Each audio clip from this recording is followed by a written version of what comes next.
태풍과 장마 영향으로 며칠째 집중호우가 이어지면서 농경지 곳곳에 침수 피해가 잇따르고 있습니다.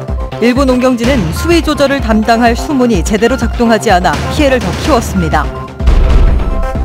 민선 7기 여수시는 새로운 관광 정책과 경제 활성화에 지역민들의 기대감이 높습니다. 하지만 정책 추진 과정에서 불필요한 잡음이나 혼선도 우려되고 있습니다.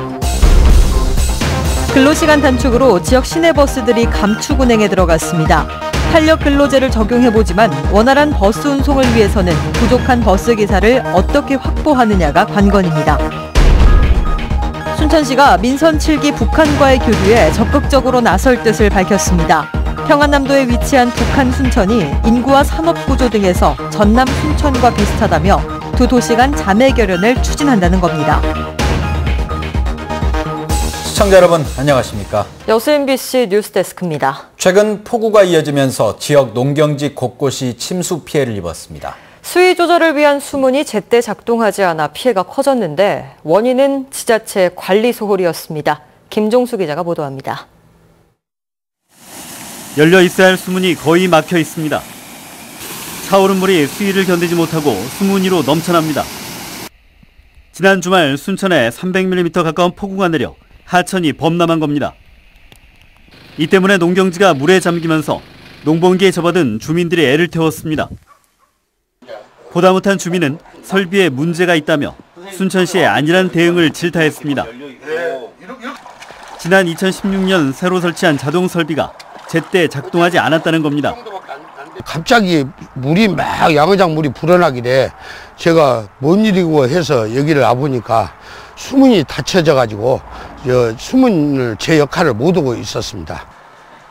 주민은 또 설비 관리가 평소에도 이루어지지 않아 폭우 발생 시 피해를 더 키울 수 있다고 우려했습니다. 막대한 세금을 들여 수위 조절을 위해 설치된 이 장치는 보시는 것처럼 관리가 안 되고 방치돼 제 기능을 다하지 못하고 있습니다. 이에 대해 순천시는 전기가 끊기면서 설비가 작동하지 않았다며 대책을 마련하겠다고 밝혔습니다. 방류되면은 자동으로 닫히고 또 고산점 물이 배제할 수 있도록 앞으로 그 매뉴얼화해서 주암 면하고 긴급하게 체계를 구축하여 개선토록 하겠습니다. 이상 기후의 영향으로 집중호우가 잦은 여름철. 많은 혈세를 들여 만든 홍수관리 시설이 자치단체의 안일한 관리 체계로 중요한 시기에 제 기능을 다하지 못하면서 아까운 세금만 낭비하게 됐습니다. MBC 뉴스 김종수입니다. 제7호 태풍 뿌라삐룬이 북상하는 가운데 전남 동부 지역은 직접 영향권에서는 벗어났지만 바람이 강하게 불고 있습니다. 오늘 여수와 고흥에는 태풍주의보가, 순천과 광양에는 강풍주의보가 내려지면서 곳에 따라 초속 15m의 강한 바람이 불고 있습니다. 이 시각 현재 여수 소리도 69mm, 고흥은 15.5mm의 강우량을 보이고 있습니다. 기상청은 오늘 광주와 전남 지역에 10에서 30mm의 비가 내리다 밤부터 차차 그칠 것으로 전망했습니다.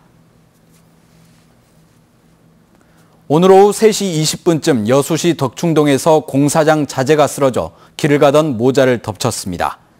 이 사고로 아들 26살 김모 씨가 의식을 잃고 쓰러져 병원으로 옮겨졌고 어머니 50살 이모 씨도 가벼운 부상을 입어 치료를 받고 있습니다. 경찰은 강풍으로 인해 사고가 난 것으로 보고 정확한 경위를 조사하고 있습니다. 여수 지역 시민단체가 여순 사건의 진실규명을 위해 노력하겠다는 국방부의 입장에 환영의 뜻을 밝혔습니다. 여수 지역사회연구소는 여순 사건과 관련해 어제 국방부로부터 과거의 불행한 역사에 대해 유감스럽게 생각한다며 국민 눈높이에 맞는 과거사 문제 해결을 위해 노력하겠다는 답변을 받았다고 밝혔습니다. 시민단체는 지난달 20일 여순 사건 당시 순천 지역에 민간인 희생이 없었다는 최근 국방부의 발표와 여순 사건 특별법 제정에 대한 국방부의 입장을 공문으로 질의한 바 있습니다. 민선 7기 각 자치단체의 시정 방향과 과제를 짚어보는 기획보도, 오늘은 여수시입니다. 새로운 관광정책과 경제 활성화에 대한 기대감이 높지만 고질적인 부작용을 해소하는 데는 상당한 고민이 필요해 보입니다. 보도에 문형철 기자입니다. 여수시가 내건 민선 7기의 도시 비전은 시민과 함께하는 해양 관광 휴양 도시입니다. 양적 성장 위주의 기존 관광 정책에서 탈피하고 시민 불편을 해소하는 데 보다 집중하겠다는 의미입니다. 권오봉 시장이 후보 시절 낭만포차 이전을 공약으로 내걸었던 것도 이 같은 맥락에서입니다. 하지만 주변 원도심 단체들이 강하게 반대하고 있는 데다 최근엔 새로운 운영자들까지 선정돼 해법이 더욱 복잡해졌습니다. 경제 분야에서는 율촌 이산단의 미래 신성장 산업을 육성하고 경도와 화양지구의 조기 개발을 이끌어낼 계획입니다. 박람회장 사후 활용과 전통시장 활성화, 지역 균형 발전이라는 만만치 않은 현안들을 어떤 정책으로 구체화할지도 관심사입니다. 민선 7기 여수시의 또 다른 역점 과제는 정주 여건 개선. 상대적으로 취약한 보건 의료 인프라와 교통 주차 시설을 확충하는 것이 주요 골자입니다. 특히 권오봉 시장은 정주 환경의 핵심인 부동산 가격과 물가를 안정적으로 관리하겠다고 강조했습니다. 하지만 이를 인위적으로 통제하는 데는 한계가 있고 정책을 무리하게 추진할 경우 오히려 부작용이나 반발을 불러올 수 있습니다.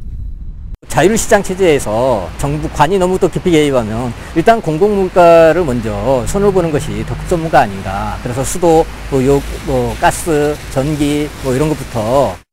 권오봉 시장이 경제와 행정에 자신감을 보였던 만큼 민선 7기 여수시의 변화가 주목되지만 반대로 정책 추진 과정에서 불필요한 잡음이나 혼선이 생길 경우 시민들의 냉정한 평가와 질책이 함께 뒤따를 것으로 보입니다. MBC 뉴스 문형철입니다. 전남 동북권 출신 이용재, 김기태 도의원이 11대 상반기 전남도의회 의장의 유력한 후보로 떠올라 주목됩니다. 전남도의회 의장 선거가 오는 10일로 예정된 가운데 광양 출신 3선 이용재 후보와 재선의 순천 출신 김기태 후보가 출마를 선언해 영광의 이장석, 장흥 사순문 의원과 4파전 구도를 형성하고 있습니다. 지역 정가 관계자들은 초선 의원 비율이 70%에 달해 표심의 향방을 가늠하기 어렵다는 시각 속에서도 대체적으로 동북권 출신 두 의원의 강세를 예상하고 있습니다. 허석 순천시장이 북한과의 교류에 적극적으로 나서겠다고 밝혔습니다. 허 시장은 평안남도에 위치한 북한의 순천이 인구와 산업구조 등에서 전라남도의 순천과 비슷하다며 두 도시의 자매결연으로 평화통일과 지역발전에 앞장서겠다고 밝혔습니다. 허 시장은 또 이번 교류 활동에 지역의 대학과 기업 등 각계각층의 참여가 필요하다며 조만간 여당 기초단체장 후보들과 논의를 이어가겠다고 덧붙였습니다. 근로시간 단축으로 시내버스가 감축운행에 들어가면서 시민들의 불편이 이어지고 있습니다. 탄력근무제를 통해 급한 불은 껐지만 신규 인력 확보가 시급합니다. 김영훈 기자가 취재했습니다. 7월부터 목포 시내버스 운전기사들의 주당 근로시간은 68시간으로 제한됐습니다. 비상이 걸린 운송업체는 버스 21대를 감축 운행하고 있습니다. 지금 근로기준법 개정으로 인해서 근로시간이 단축되다 보니까 감축 운행을 하고 있습니다만은 이용객들의 불편을 최소화하기 위해서 최선을 다하고 있습니다. 3번 버스의 경우 20분에서 25분이던 운행 간격이 25분에서 30분으로 늘었습니다. 다른 일부 노선도 운행 횟수가 하루 평균 한두 차례 줄어 버스 이용자들의 불편이 커지고 있습니다. 그전보다 훨씬 버스가 덜 오고 너무나 오래 기다리고 그러니까 특히 노인들은 더 불편해요. 아주 불편해요. 근로시간을 맞추기 위해선 1일 2교대를 해야 하지만 버스 기사 부족으로 불가능한 상황. 시내버스 노사는 버스 감축 운행과 함께 근무 시간을 유연하게 하는 탄력 근무제를 도입하기로 했습니다.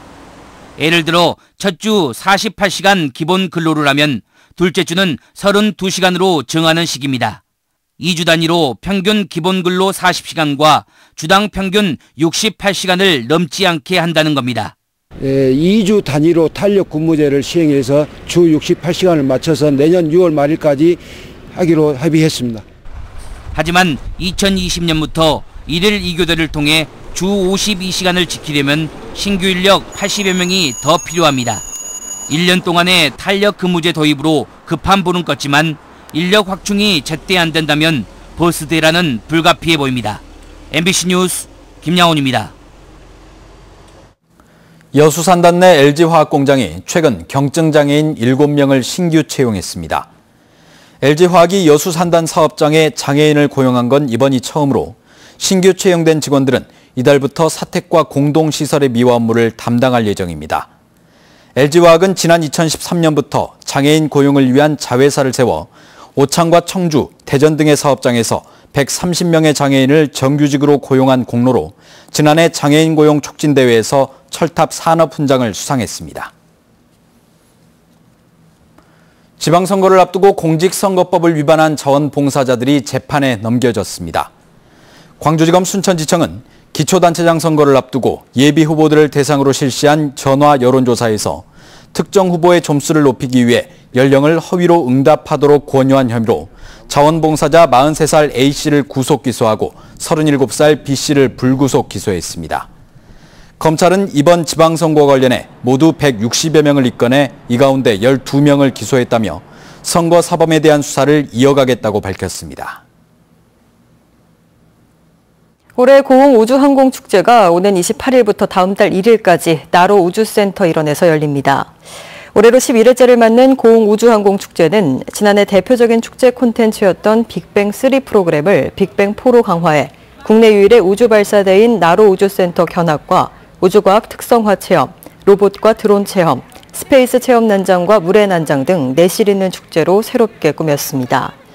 특히 나로 우주발사 현장을 축제 기간 동안 선 접수 형식으로 개방할 예정이며 견학 접수는 나로 우주과학관 홈페이지를 통해 받습니다. 광양시가 버스 운전자 양성사업 선정으로 국비 1억 원을 확보했습니다. 광양시는 전남도와 고용노동부에서 주관한 지역산업 맞춤형 일자리 창출 지원 사업 공모 결과 버스 운전자 양성 사업이 최종 선정됨에 따라 국비 1억 원을 지원받게 됐습니다. 광양시는 이번 사업으로 버스 운전 전문 인력 20명을 양성할 계획이며 법정 근로시간 단축에 따른 대중교통 운송업계 인력 수급 강화에 나설 수 있게 됐습니다. 올 하반기부터 보건복지 분야에서 6건의 주요 제도와 시책이 강화됩니다. 전라남도에 따르면 65세 이상 어르신들에게 월 최고 20만 9천 원을 지원해온 기초연금이 오는 9월부터 25만 원까지 인상되고 중증장애인의 장애인연금 기초급여액도 기존 월 최고 20만 6천 원에서 최고 25만 원까지 인상됩니다. 또 겨울철 어린이집과 유치원 원생, 초등학생들의 인플루엔자 예방접종 대상은 기존 생후 6에서 59개월이었던 것이 만 12세까지로 확대됩니다. 이 밖에도 개인위생과 공중보건을 위한 위생용품 관리법을 확대해 생산에서 판매까지 안전관리가 강화됩니다. 광양시가 여름철 문화재 환경정비에 나섭니다. 광양시는 여름철 문화재 보호와 관람객들의 편의 제공을 위해 유당공원과 광양읍 인동숲, 마로산성 입구 등 10군데 문화재 주변 지역을 대상으로 환경정비에 나섭니다. 특히 올해는 국도비를 포함한 1억 원의 사업비를 추가로 확보해 문화재와 주변 지역에 대한 보존 관리 사업을 함께 실시합니다.